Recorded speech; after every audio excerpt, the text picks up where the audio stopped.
Está connosco o Ricardo Ribeiro, especialista em proteção civil e segurança. Ricardo, uma melhoria no estado do tempo ou uma pausa curta entre episódios extremos? Bom, antes de mais, mesmo que fosse uma melhoria definitiva, o impacto da sequência das tempestades e do mau tempo vai continuar, ou seja, há instabilidade dos solos, há, por outro lado, o risco da questão das barragens espanholas. Não estou a falar do Mondego, estou a falar dos outros rios, e que podem aumentar o caudal e que, portanto, também aumentar as zonas de inundação, de alagamento. E temos também a questão da saturação dos solos e mesmo que em alguns pontos do país haja determinados aguaceiros fortes, poderão também eles ter impacto. E, por fim,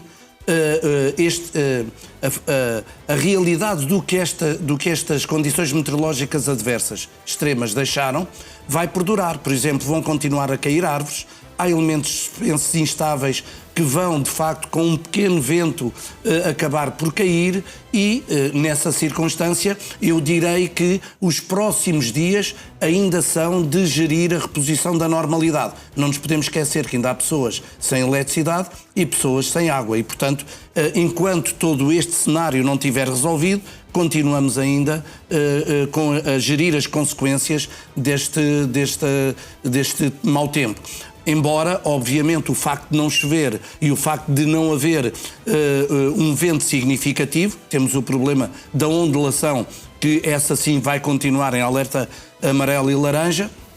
Em boa verdade, é uma boa notícia, porque pelo menos as condições não se agravam e unicamente a gestão da emergência tem que se preocupar com as consequências que estão a perdurar e que são previsíveis, as tais árvores e infraestruturas suspensas. Em termos de risco, as zonas do leito de cheia dos rios são as mais críticas. Que rios? Tejo, Mondego? Sim, em geral, nós estamos focados hoje no Mondego por causa da questão do dique e que pode levar um problema mais grave do que aquele que já aconteceu, mas em boa verdade praticamente todos os nossos rios estão em stress, não só pela quantidade de água que choveu, também os solos estarem já saturados e, por outro lado, com a gestão das próprias barragens, por exemplo, a da Aguieira, que tem esta relação direta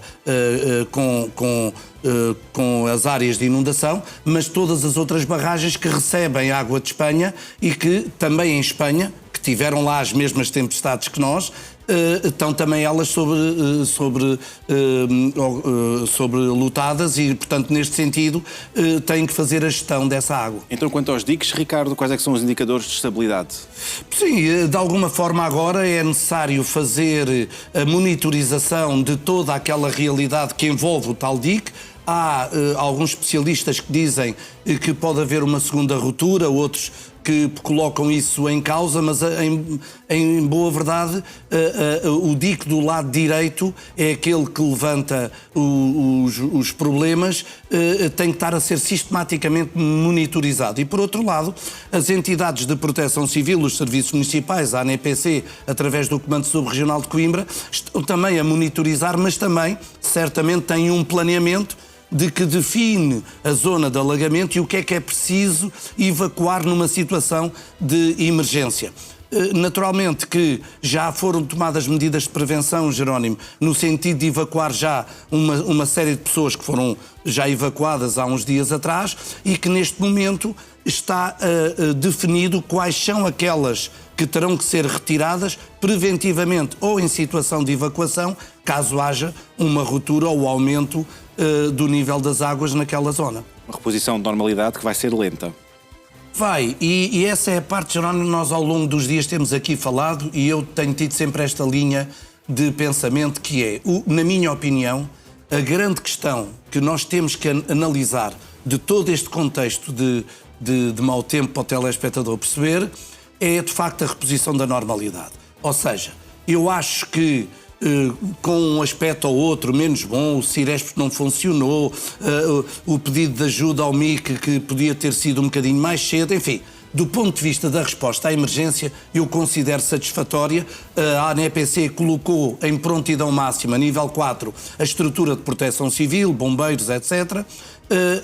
O que é que, na minha opinião, tem que se retirar daqui para o futuro e não podemos daqui a 3 meses esquecer que não aconteceu nada, porque este é o problema. A seguir aos incêndios de 2017, durante o ano só se falava em incêndios, parece que não havia outro risco. E agora, durante os meses, vai-se falar em inundação. Mas depois que esquecemos, nós temos que fazer coordenação institucional em sede de planeamento da emergência, não em sede de gestão da emergência, porque quando estamos em gestão da emergência não há condições para fazer coordenação institucional. E isto compete, em primeiro lugar, à ANEPC e, em segundo lugar, também aos Serviços Municipais de Proteção Civil, que têm que fazer esse trabalho. E o que é isto da coordenação?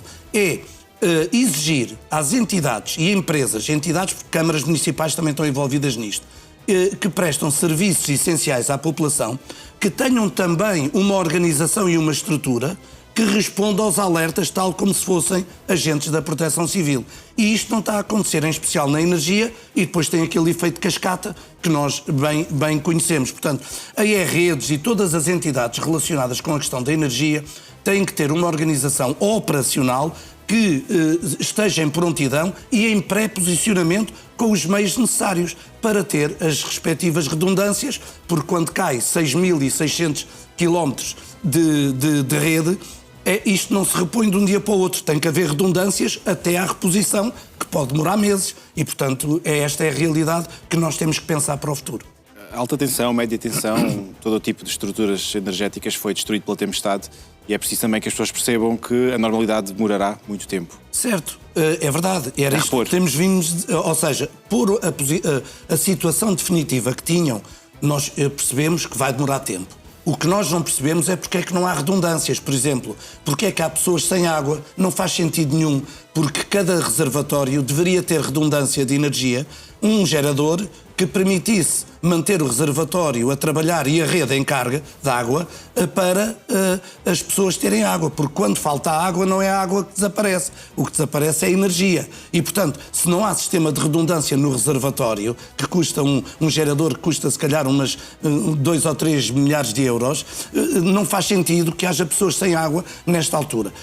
A outra questão é a E-Redes, na minha opinião, podia fazer melhor relativamente à quantidade de meios que tem disponíveis, nomeadamente geradores de alta capacidade, e ao pré-posicionamento e às equipas que deveriam estar previamente mobilizadas, visto que estávamos a perceber o que é que ia acontecer logo na primeira tempestade. Dizes que a Redes tem mais capacidade ainda para dar resposta, que não está a empenhar todos os recursos neste momento? Não os criaram foi antes. Ou seja, tem, tal e qual como os bombeiros, têm que ter os seus meios e recursos nos seus quartéis para quando são necessários, e às vezes passa-se meses que não são, e depois são de repente num pico de necessidade. Aí a Redes também tem que ter, nomeadamente geradores e as equipas operacionais. Ricardo Ribeiro, obrigado. Bom sábado. Até à próxima. Obrigado igualmente, Gerardo.